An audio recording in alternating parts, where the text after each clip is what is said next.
Hello मेरे प्यारे students. तो क्या हाल चाल। आई होप कि आप लोग बहुत ही बढ़िया होंगे और आज की वीडियो को देखने के लिए एकदम आनंदित रूप से आए होंगे। तो देखिए, आज की वीडियो जो है हमारा अनसॉल्व पेपर का जो मॉडल पेपर आज का जो 2025 का मॉडल पेपर ये आज कंप्लीट हो जाएगा। इस वीडियो में क्वेश्चन जो बचे थे क्वेश्चन हम आज खत्म करने वाले हैं। देखिए क्वेश्चन क्या थे आपके। क्वेश्चन थे प्रश्न नंबर 7 का, ठीक है। प्रश्न नंबर 7 का पूरा बच्चा है। देखिए क वाला बच्चा है, ख वाला बच्चा। अगर आप लोग पहली वीडियो नहीं देखे हैं तो डिस्क्रिप्शन में लिंक लगा है, वहाँ पर देख लीजिए। नहीं तो प्ले लिस्ट में जाइए, वहाँ पर एक मॉडल पेपर का वीडियो बना है, पूरा मॉडल पेपर उसमें हल है केमिस्ट्री का, ठीक है। वहाँ पर जाकर देख लिया। अगर अनसॉल्व सेट अगर चाहिए आपको 2024 का तो 2 सेट वो भी हल करा दिए, उसका भी प्ले लिस्ट में वीडियो बनी है, ठीक ना। प्ले लिस्ट में लगा है वीडियो, ठीक। तो यहाँ पर देखिए क्वेश्चन नंबर 7 कर रहा है कि क वाला 7 का क का पहला है लैंथेनाइड क्या है, उनके नाम लिखिए। ओहो, पूरा लैंथेनाइड का नाम लिखना है, ठीक है। लैंथेनाइड क्या है, उनके नाम लिखिए और इलेक्ट्रॉनिक विन्यास दीजिए। सबका इलेक्ट्रॉनिक विन्यास भी देना है। परमाणु क्रमांक बढ़ने के साथ लैंथेनाइडों के आकार में कमी क्यों आती है, उनकी ऑक्सीकरण अवस्थाओं को समझाना है, ठीक ना। तो यहाँ पर देखिए मैं पूरा लिख लिया हूँ और देखिए यहाँ पर क्या है क्वेश्चन पहले का। यहाँ पर देखिए उत्तर है आवर्त सारणी के पहला। देखिए इसमें कई पॉइंट पूछा, लैंथेनाइड क्या है, तो पहले हम इसको देखेंगे, फिर उसके बाद उनके नाम लिखेंगे, इलेक्ट्रॉनिक विन्यास देंगे, परमाणु क्रमांक बढ़ने के साथ लैंथेनाइड का आकार में कमी क्यों आती है ये लिखेंगे, उनके साथ उनकी ऑक्सीकरण अवस्थाओं में समझाइए, ठीक ना। उसका ऑक्सीकरण भी समझाएंगे अलग अलग, मतलब कई पार्ट में। एक पार्ट ये हो गया, एक पार्ट ये 4 पार्ट में दिया है, ठीक है। तो देखिए यहाँ पर जो पहला है उत्तर है आवर्त सारणी के बाहर क्षैतिज पंक्तियों में परमाणु क्रमांक 58 से, ठीक ना। परमाणु क्रमांक कहाँ से 58 से 71 के तत्व लैंथेनाइड तत्व कहलाते हैं। कहाँ से 58 से लेकर के 71 के तत्व जो होते हैं वो क्या कहलाते हैं, लैंथेनाइड तत्व कहलाते हैं, जिन्हें हम एफ ब्लॉक के तत्व भी कहते हैं। इनमें कुल 14 तत्व होते हैं, ठीक ना। जिन्हें हम क्या कहते हैं, एफ ब्लॉक के तत्व भी कहते हैं। इनमें कुल कितने तत्व होते हैं, इनमें कुल 14 तत्व होते हैं। ये लेंथेनाइड के होते हैं 14 तत्व। उसके बाद एक्टिनाइड के 14 तत्व होते हैं। यानी कि एफ ब्लॉक में पूरे एलिमेंट की बात की जाए तो पूरे एलिमेंट होते हैं आपके 28, ठीक है। उसके बाद हम लोग थोड़ा सा आगे चलेंगे। इसके बाद अब हम लोग देखेंगे कि यहाँ पर इलेक्ट्रॉनिक विन्यास देखेंगे और जो लेंथेनाइड पूछा है लेंथेनाइडों को देखेंगे, ठीक है। तो यहाँ पर देखिए लेंथेनाइड को हम लोग देखेंगे, उसके बाद इलेक्ट्रॉनिक विन्यास देखेंगे। तो यहाँ पर देखिए क्या है, तो यहाँ पर मैं इलेक्ट्रॉनिक विन्यास कर लिया हूँ और सबका नाम लिख लिया हूँ और सबका जो परमाणु क्रमांक है भी लिख लिया हूँ और संकेत जो आपका होता है प्रतीक के भी लिख लिया हूँ और ये क्रमांक है, ये इलेक्ट्रॉनिक विन्यास है। देखिए सीरियम जो होता है इसका CE होता है 58 पर होता है। 58 का जब हम लोग इलेक्ट्रॉनिक विन्यास करेंगे तो XE यानी कि जो जिनान होता है ये एक अक्रिय गैस है, जो निष्क्रिय गैस जिसे कहते हैं। तो अक्रिय गैस का जब इलेक्ट्रॉनिक विन्यास करते हैं तो इसके अंत में 54, ये मतलब 54 वाला है। 54 के बाद जितने इलेक्ट्रॉन बचे यानी कि 8 इलेक्ट्रॉन बचे यहाँ। अरे 54 हो गया तो 4 इलेक्ट्रॉन और बचे। 4 इलेक्ट्रॉन कहाँ भरेंगे, 4f1 में। 4f1 एक 5d1 और 6s2, ठीक ना, ये भरेगा, ठीक है। तो एक ये 54 एक 55 एक 56, 56 58 हो गया ना पूरा। XE का मतलब है पूरा 54 इलेक्ट्रॉन इधर भर चुके हैं, ठीक है। तो उसी तरह के आपका है प्रेजियोडियम, ठीक ना। तो इसका होता है PR, जिसका जो 59 पर है और इसका देखिए जिनान फिर 4f3 6s2, ठीक ना। फिर उसी प्रकार से आपका नियोडीमियम तो यहाँ पर देखिए ND इसका होता है 60 पर है और इसका इलेक्ट्रॉनिक विन्यास करेंगे तो जिनान F4F4 6s2, ठीक है। उसके बाद आपका प्रोमीथियम PM है, जिसका परमाणु क्रमांक 61 होता है। इसका इलेक्ट्रॉनिक विन्यास करेंगे तो जिनान 4f5 6s2 आएगा।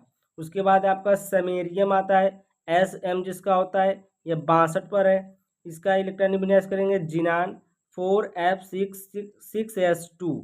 उसके बाद आपका यूरोपियम आता है, जिसका परमाणु क्रमांक है 63 और प्रतीक है EU।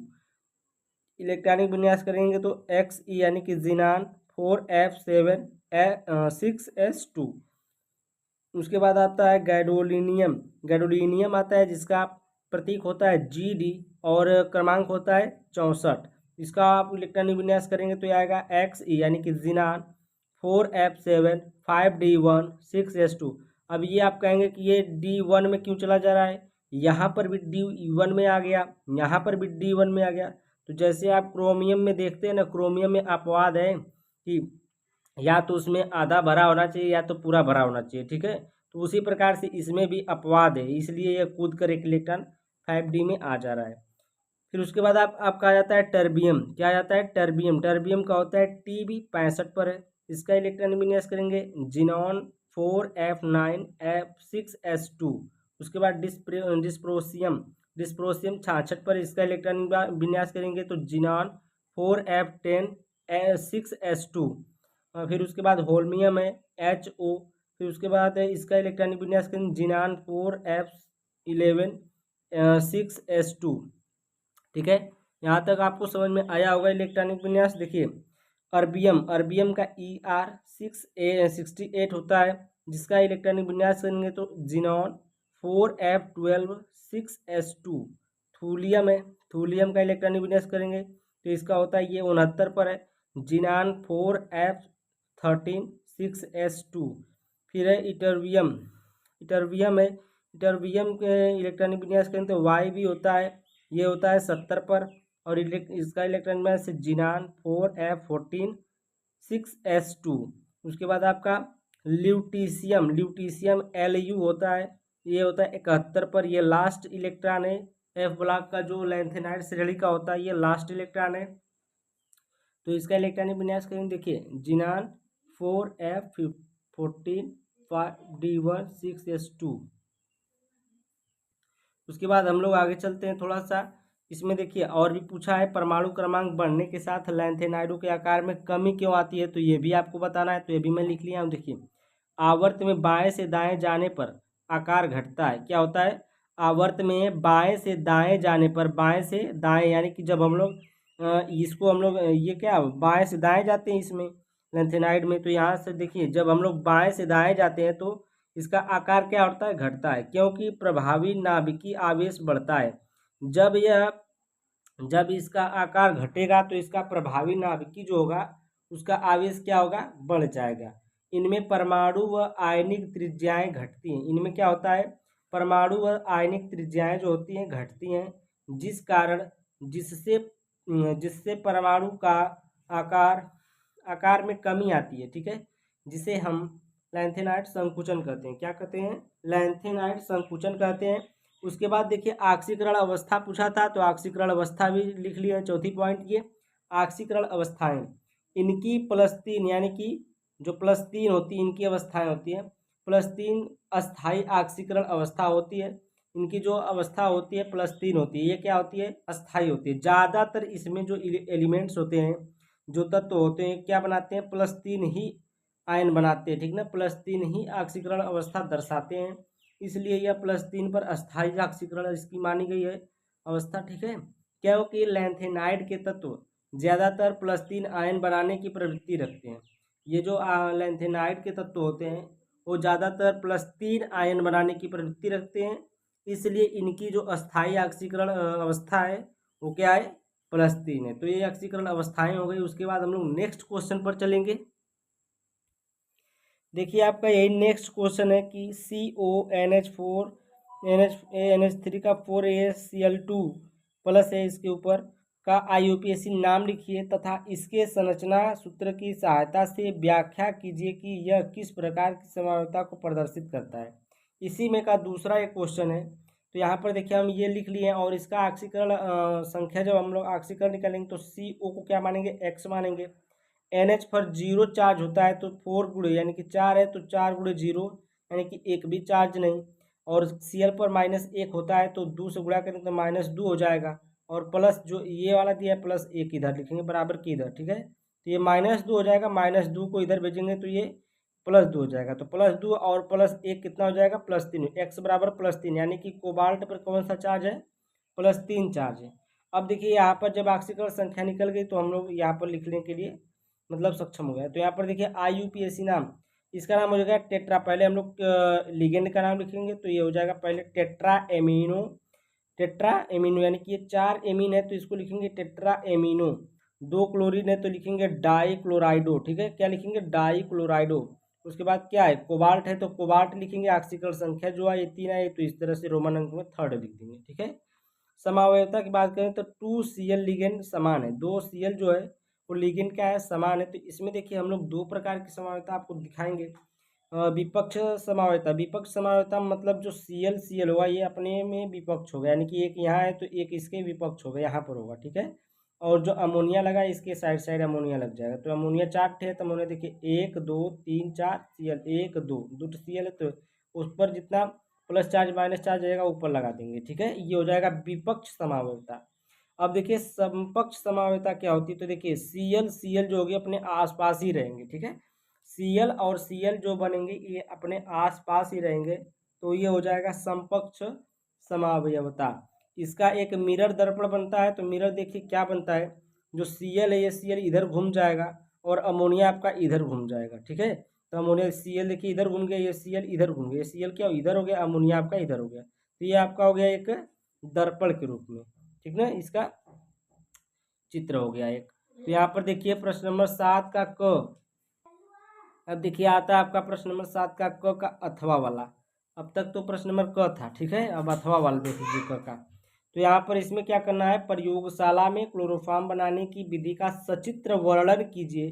प्राप्त क्लोरोफॉर्म से शुद्ध क्लोरोफॉर्म कैसे प्राप्त करेंगे, समीकरणों को भी दीजिए।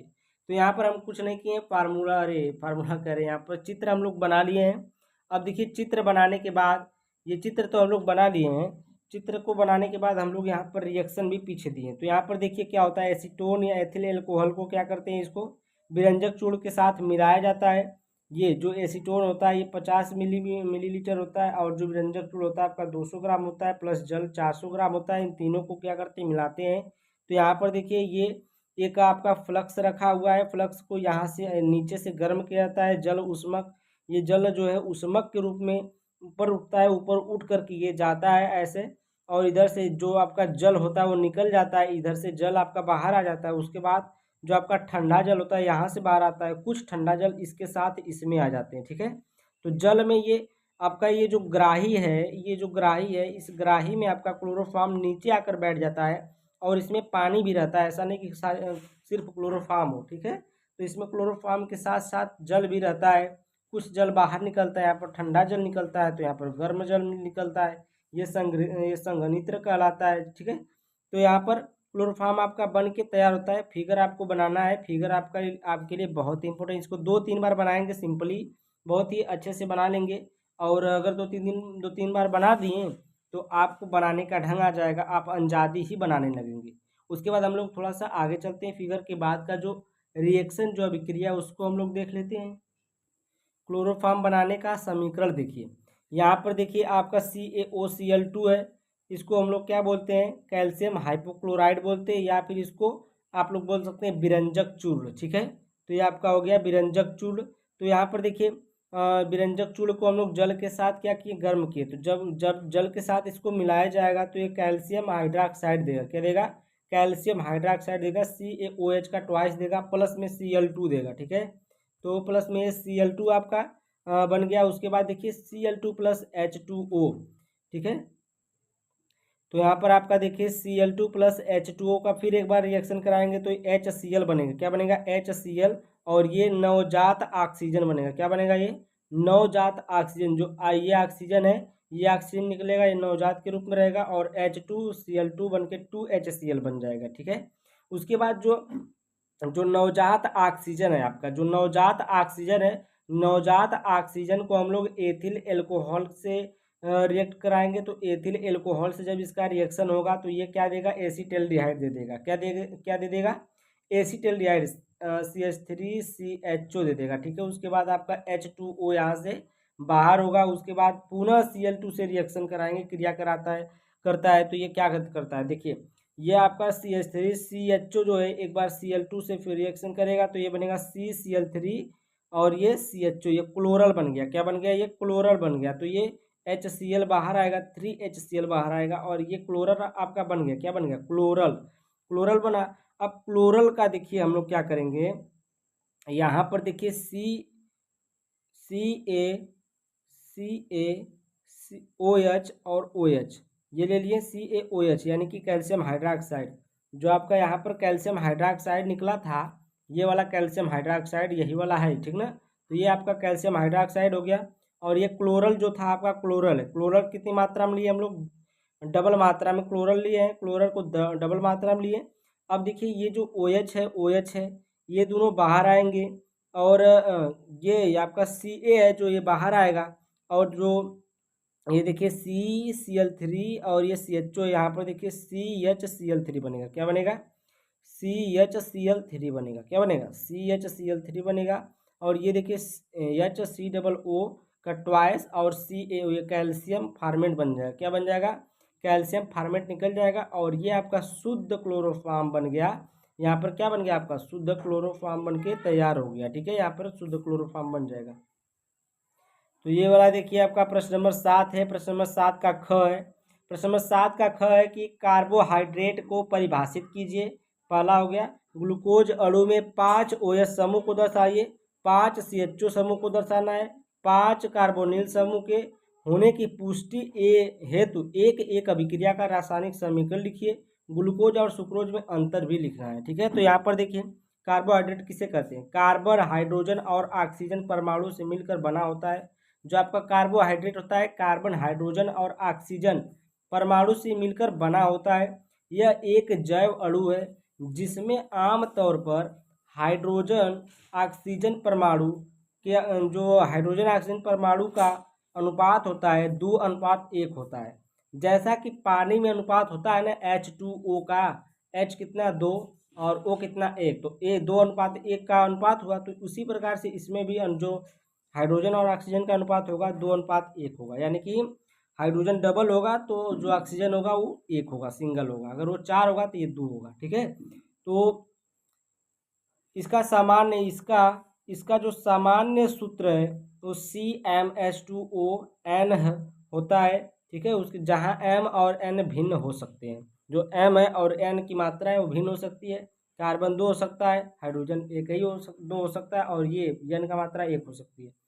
ठीक है, मतलब ये दोनों बराबर नहीं हो सकते। उसके बाद देखिए कैसे पता करेंगे कि हम लोग कि ग्लूकोज में एल्डिहाइड समूह है। तो देखिए इसको पता करने के लिए हम लोग कुछ नहीं करते हैं, नवजात ऑक्सीजन से रिएक्शन कराते हैं। तो देखिए यहाँ पर CH2OH, CHOH का टेट्रा है और ये CHO यानी कि एल्डिहाइड ग्रुप है।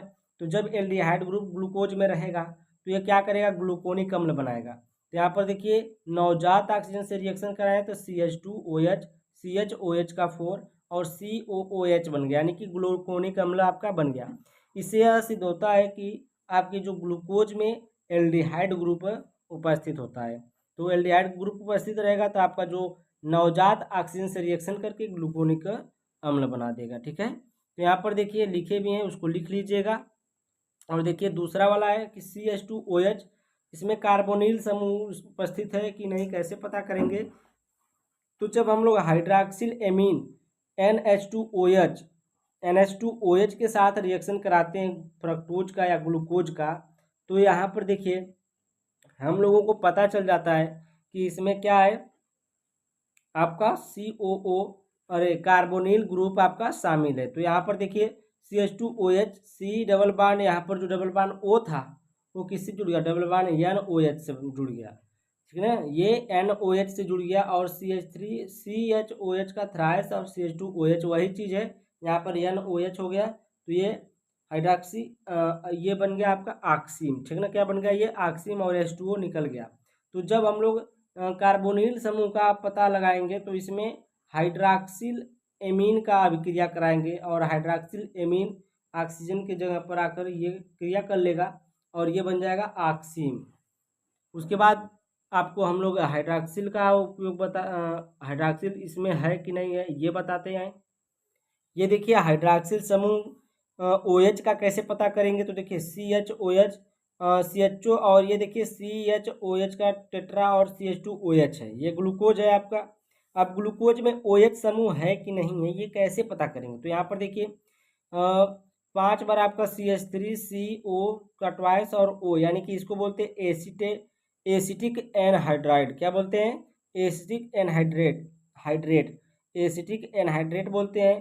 तो इसकी उपस्थिति में जब हम लोग इससे रिएक्ट कराएंगे तो ये आपका देखिए क्या बनेगा, CHO, और देखिए CHO, ये CHO COCH3 का 4 और CH2O COCH3, ठीक ना, ये बनेगा। तो यहाँ पर देखिए यही वाला चीज़ आकर के जुड़ गया यहाँ पर देखिए OCOCH3 जुड़ गया, ठीक है, यही वाला चीज़ जुड़ गया, O जुड़ा है, CH3 जुड़ा है, CO जुड़ा है, O जुड़ा है, CH3 CO जुड़ा है, ठीक है।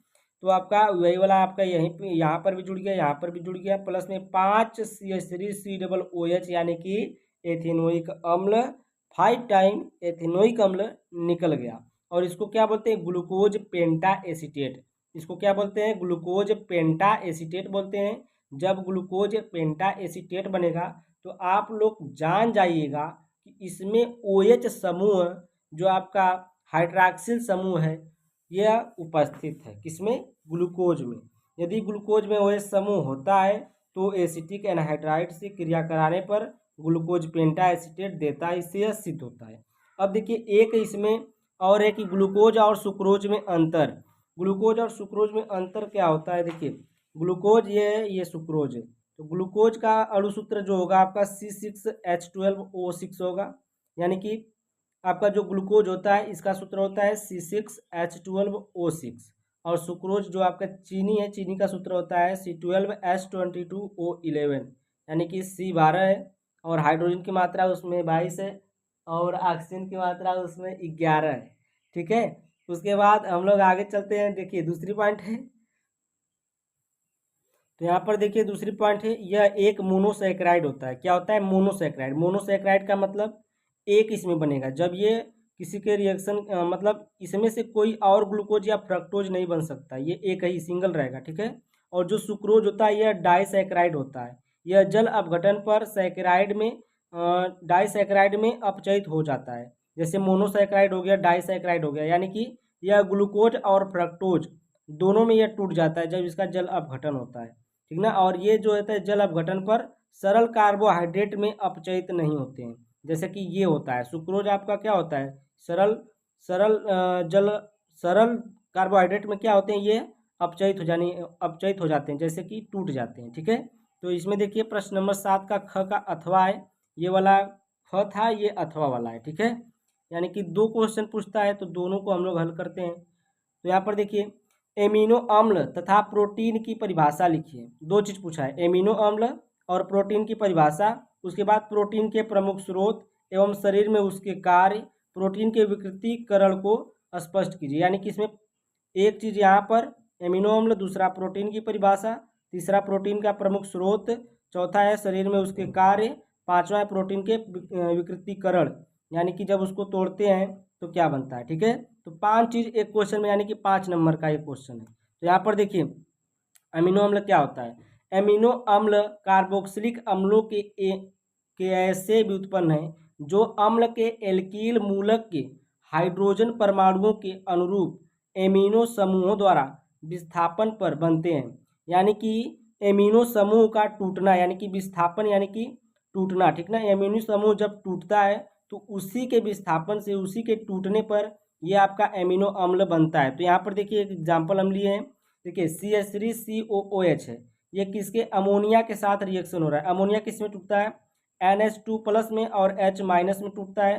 तो देखिए ये एसिटिक अम्ल आपका है, और ये जब NH2 है और ये H माइनस में टूटा है, तो यहाँ पर देखिए ये आपका जो यहाँ से एक हाइड्रोजन और निकलेगा, ठीक है, यहाँ से एक हाइड्रोजन और निकलेगा, तो ये प्लस वाला है, ये प्लस वाला आकर इससे जुड़ जाएगा। तो देखिए NH2 और CH2 COOH, और हम लोग यहाँ पर -H कर सकते हैं, या फिर यहाँ पर लिख सकते हैं H2, हाइड्रोजन गैस निकल जाएगी, ठीक है, हाइड्रोजन गैस निकल जाएगी। तो यहाँ पर तीर जो है ऊपर की तरफ दिखा रहा है कि गैस जो होती है ऊपर ही जाती है।